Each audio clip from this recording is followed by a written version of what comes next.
Region 13. Welcome to North by Northwest Presents Nuggets of Ideas, Inspiration, and Information from Region 13's finest.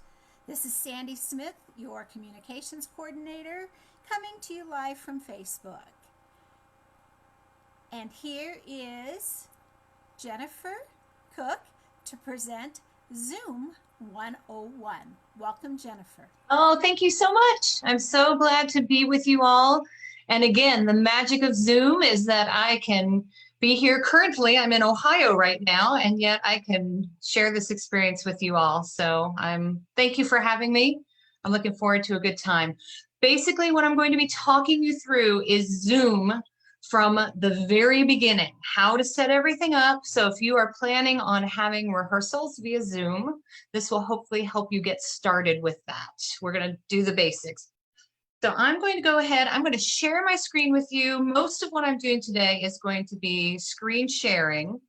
And then I know that Sandy is going to be keeping an eye if you all have any questions, anything like that, and we'll just kind of go. And obviously questions afterwards too, I'm happy to answer.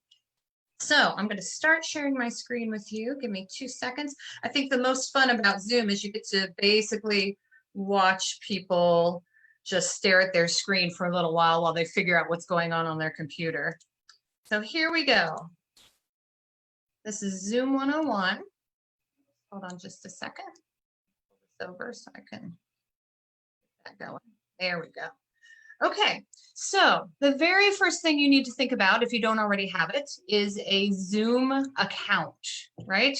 There are 2 different kinds of Zoom accounts, and we're going to talk about that. When you're setting up your meeting and you're thinking about your Zoom account, you need to think about how long your rehearsals are going to be. You're going to think about how many people are going to be a part of your rehearsal, what kind of privacy you want to have, if you need a password, anything like that. If you're going to need breakout rooms for sectionals, if you're going to need to share your screen, if you want to have a waiting room, which is another way of ensuring privacy, if you want to record and share your rehearsals, and if you want to have a co-host or tech person. I know a lot of directors who prefer to have someone else handle the technical side of everything, and then they like to just run the rehearsal.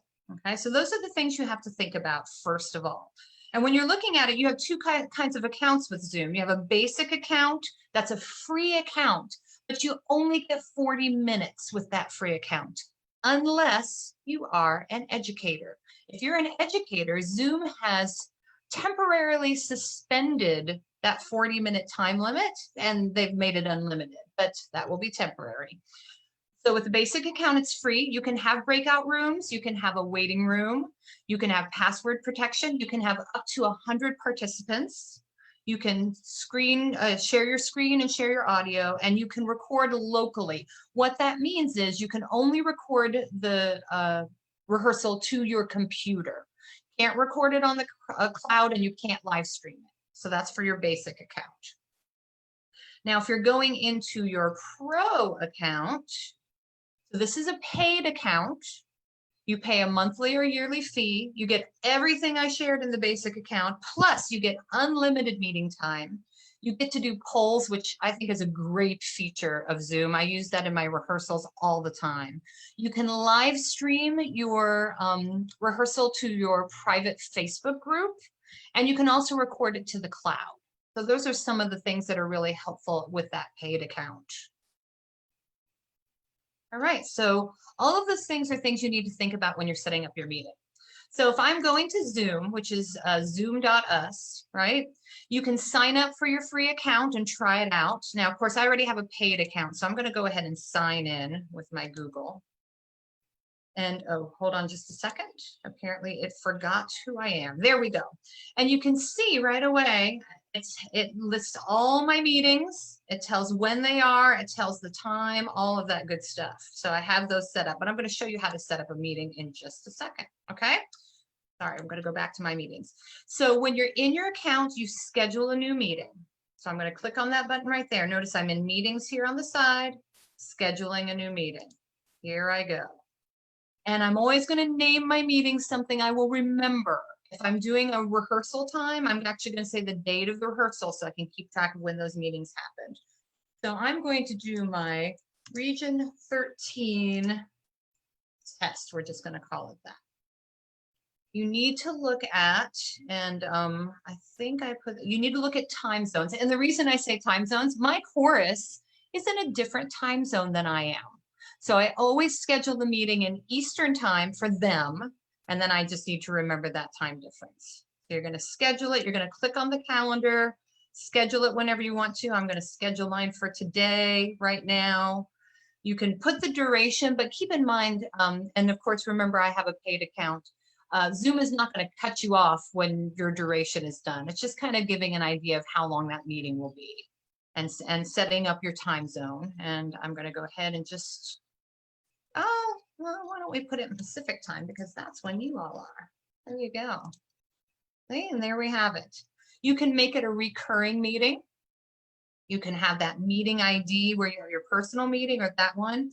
You can require a meeting password, which I always recommend requiring a meeting password. And then you're going to want to make sure your host and your participant can video if they want to. And then you have a lot of those meeting options that we talked about and some other ones. You can make sure that your people can join before you. And we're going to talk about some other stuff in that, okay? But before we set that up, I'm going to go back to meetings. And I'm going to go down here to settings because there are some things I want to set up before I even get that meeting on my calendar, okay? And those are some of the things that we talked about just a minute ago in that presentation. You're going to see a lot of options for your Zoom. Don't let all of the setting options freak you out. You just need to think about those things that we talked about, those things that you want to think about, the number of the participants, your password privacy, breakout rooms, all of that good stuff. And you can all set them here. I'm going to scroll down. I want to require a password. Yes, for sure. I want to require that password when scheduling new meetings. And I'm going down to look. I want people to be able to chat. The feedback to Zoom is always there, and that's fine. If I'm having a technical person join me and I want someone else to be able to take over, if I just want to lead the rehearsal, you're going to want to allow a co-host. That allows you to assign someone else to have the same controls as you do as the host of the meeting. And they can run things for you while you are doing your thing during rehearsal. You can activate polling. I highly recommend that. Polling is wonderful, and it's a great way for your members to feel connected to the rehearsal and have some buy-in to what happens. And you can just do fun things with polls too. You're going to definitely want screen sharing because while you're doing a rehearsal, you're going to want to share sound. You're going to want to share your music, a lot of different things, educational videos. You definitely want screen sharing on. Now, here's your choice. I always let all my participants screen share. Sometimes we get accidental screen shares, but I can shut those off. But that way, if let's say my membership team is presenting something, they can share right from their screen and they can present something. So I like for all participants to be able to share. And then who can start sharing when someone else is sharing? I keep that to just the host. I'm going to scroll down a little bit more. Again, a lot of different things. Allow participants to rename themselves. My chorus has been hilarious with that. They love to rename themselves, little nicknames, little private jokes. It's actually quite funny. But allowing them to rename themselves also helps with breakout rooms, which I will share later, okay? You can report participants to Zoom. That's if someone crashes your meeting. I've never had it happen yet, but you have those privacy things. And you're also going to want to enable breakout rooms. Those are to help you have sectionals, or you can have little social rooms going on. There are a lot of different things you can do with breakout rooms. A virtual background, that's up to you. I love virtual backgrounds, and my course has come up with really fun ones. And I'm going down because there are a couple ones I want to show you. I do not enable the waiting room, but you can do that. The waiting room just means that before someone can come into the meeting, they are put in this waiting room, you are notified, and then you allow them in the meeting. The reason I stopped doing that is because we are password protected, And I forget people are in the waiting room, quite frankly, because I get so involved in rehearsal. But definitely, if you can use it and it does work, and you can assign someone to help you with that. And then allow live streaming meetings. This has been wonderful for us. We live stream all of our rehearsals straight to our private Facebook group. It's been great. They can go back and watch rehearsals. I don't have to manage recordings. So I definitely recommend allowing the live streaming. Okay, and then you can manage your email notifications, all that good stuff. When you have all your settings the way they should be, and notice when I change it, it's going to ask me to, it tells me it's been updated. So it will automatically update. There we go. Lots of settings, and definitely research everything so that you have the settings that work best for you, for sure. Okay.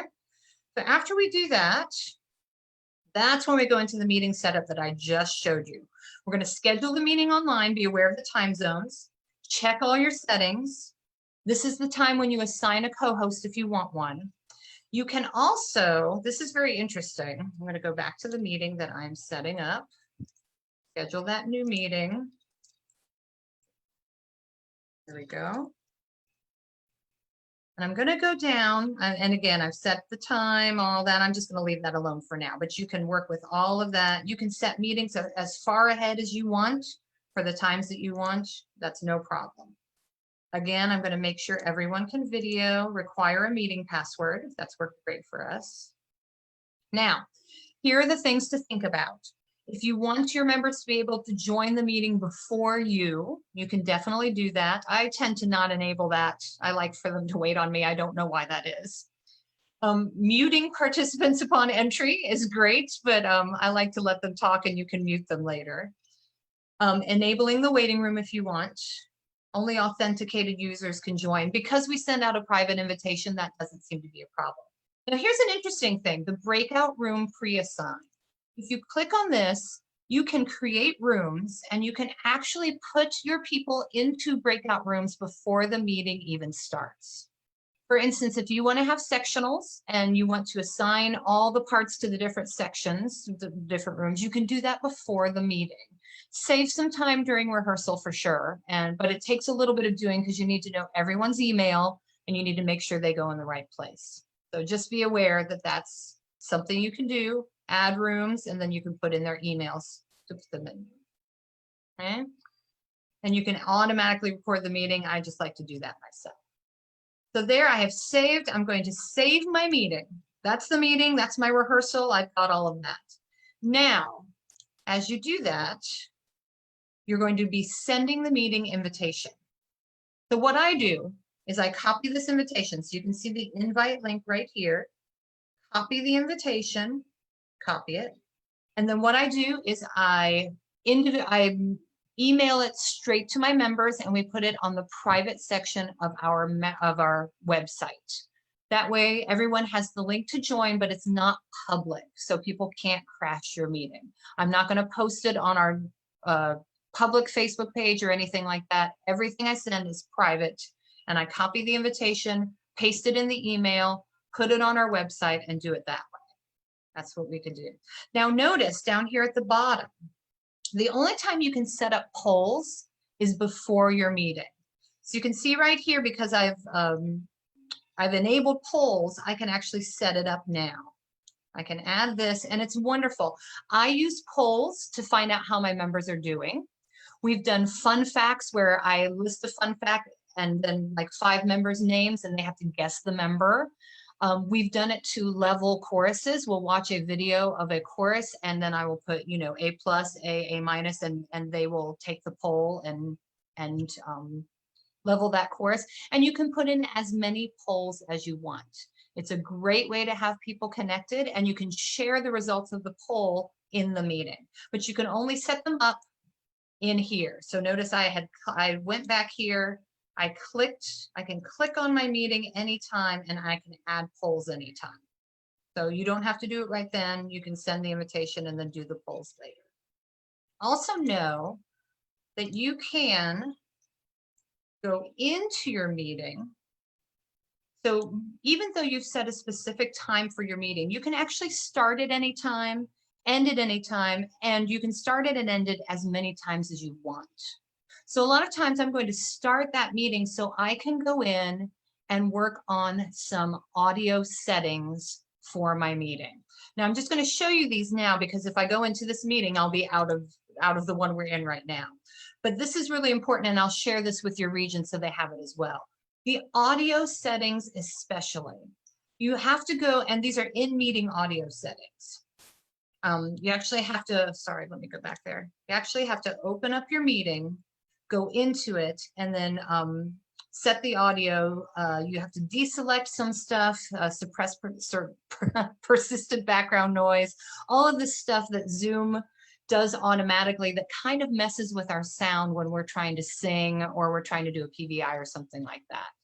So, and I also have a video that shows exactly how to do that, and I will share that with your region as well.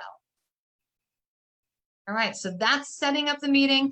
So now I have everything set up. I know exactly what settings I want, and I'll play around with those the more I learn. And I've sent the invitation out. So now I'm ready to actually have my meeting, my rehearsal with my members. So let's go into that. Here we go. Rehearsal time. So I like to do it from my computer desktop. I have a lot of things I like to run at the same time. To me, it's easier than actually the Zoom app. So I'm going to get on my desktop. I've got my rehearsal ready to go, and all I have to do is click on start. That will automatically start the meeting, and it will say, do you want to join with computer audio, all of that? I say yes, and then you just wait for your members to click on the link that you sent them, and that will take them directly to your rehearsal time, your meeting. So you'll be able to do that, start the meeting, join with computer audio, video. If you have the waiting room enabled, you've got to monitor that. Zoom will pop up and tell you, hey, people are in the waiting room. But even then, sometimes I miss it. So you may want to have someone monitoring that for you. Greet members as they arrive. You will have to always buffer the beginning of your meeting with about 5 to 10 minutes for people to just figure out their audio and video. Sometimes they can't get on, sometimes they're on and off. So just give yourself a little buffer time. So if my rehearsal starts at 6:30, we really don't start rehearsal until 6:40. I give them time to talk. Everyone gets a chance to get on. We troubleshoot things. So just be aware there's a little bit of buffer time as you start your meeting. You have a lot of controls as the host. I'm just going to kind of walk you through these real quickly.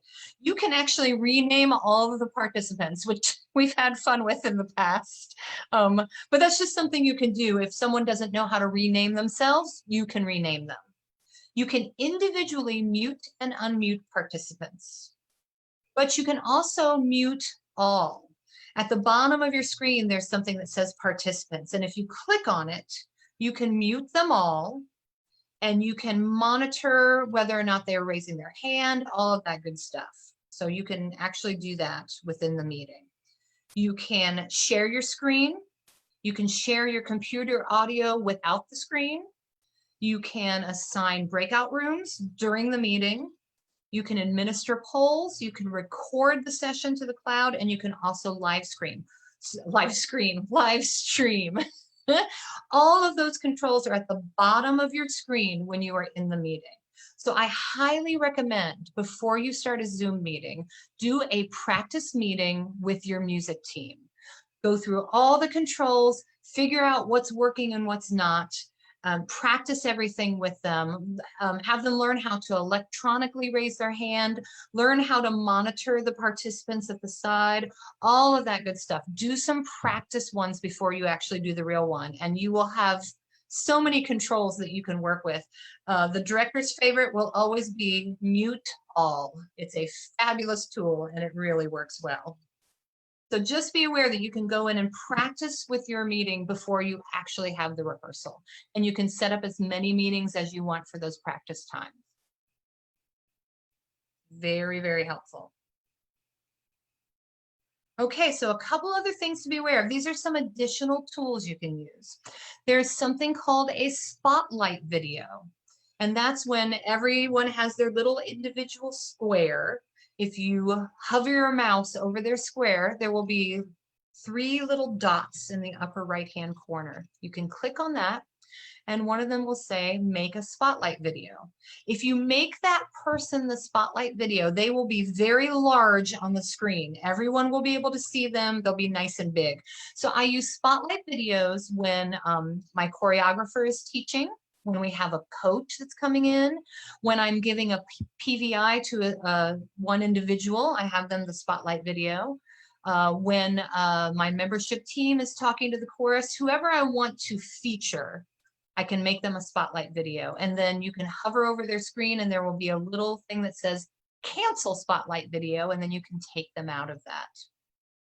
There's also speaker and gallery view, and that will be in the upper right-hand corner of your screen.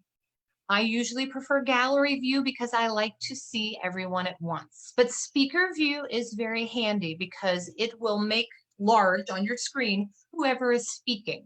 So if you're trying to figure out who's trying to say something during rehearsal and you can't find them, you may want to go to speaker view and they will show right up on your screen.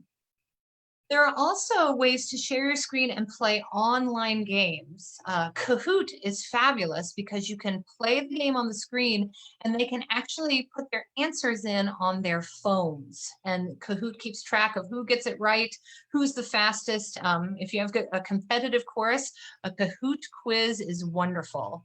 And there's actually a Sweet Adeline history quiz out there that's fabulous. You can change your background screen. As Sandy showed us earlier, which is great. Oh, and then there are part names. So if you are trying to set up section rehearsals in rehearsal time in breakout rooms, you can ask everyone to rename themselves with their part first. That makes it very easy to find them, say bass, bass, bass, bass, bass, and put them in the correct room for breakout room. And you can also record breakout rooms. So if I go into a breakout room, I can assign someone who can record that session for me and send it to me. So that's very handy, and that's handled under participants. You can actually allow them to record. And of course, my friends, when in doubt, the Zoom Help Center is wonderful. Almost everything I've learned how to do, I've learned by searching on the Zoom website and saying, Zoom, tell me how to do this. And they're like, here it is. The Help Center is great. You can also YouTube. There's a wonderful director named Jordan Travis who does YouTube videos for choral directors. And he will tell you how to set your sound settings. He will work through all of that stuff. Jordan is wonderful, and it's very worth finding his YouTube videos, and he will tell you the best way to do Zoom for directors. And of course, Google. Google is always your friend. Google, how do I get 40 people on my Zoom at once, or Google whatever you need to Google, and it'll usually send you to the Zoom Help Center. So there you are. Sweet Adeline's has some great resources on our members only page about how to start a Zoom rehearsal, a lot of how-tos, so be sure to check that out. There's also something called the Moving Forward Google Drive that is primarily for directors, but it's basically a drive that has a bunch of tools, not only for Zoom, but for online rehearsals. It's a great resource. And also, this is the wonderful thing. This is the silver lining in where we are right now, y'all. You can visit pretty much anyone's rehearsal at any time. I mean, I've been visiting rehearsals in New Zealand. So if you know of a chorus that's doing a great job with the Zoom rehearsals, go visit their rehearsal, experience it, and then talk to the director or the tech person and say, oh, how'd you do this? Because I really want to learn how to do this. And you know, Sweet Adelines, we're going to help each other. We're going to make that happen. So visit a rehearsal and see what's going on, and you'll get great ideas just from that. All right, I'm going to stop my share here. Hey, Sandy, how you doing? So do we have any questions? Oh, you're muted, Sandy, by the way. Okay, thank you. Of I think course. most of the questions were answered, but we'll send you the comments in case there's anything that we missed. Please do. I'm always happy to answer questions. And incidentally, I'm always happy to have you visit one of my rehearsals because you can see I'm such a Zoom geek that I use a lot of the features in almost every all of my rehearsals. So anyone who wants to visit would love to have you. Awesome. Well, thank you so much, Jennifer. My pleasure. Um, for our listeners, be sure to tune in again next week for more North by Northwest Presents. You never know who's going to show up next. Never know. And be sure and let us know if you have any other topics you want us to present on. Thanks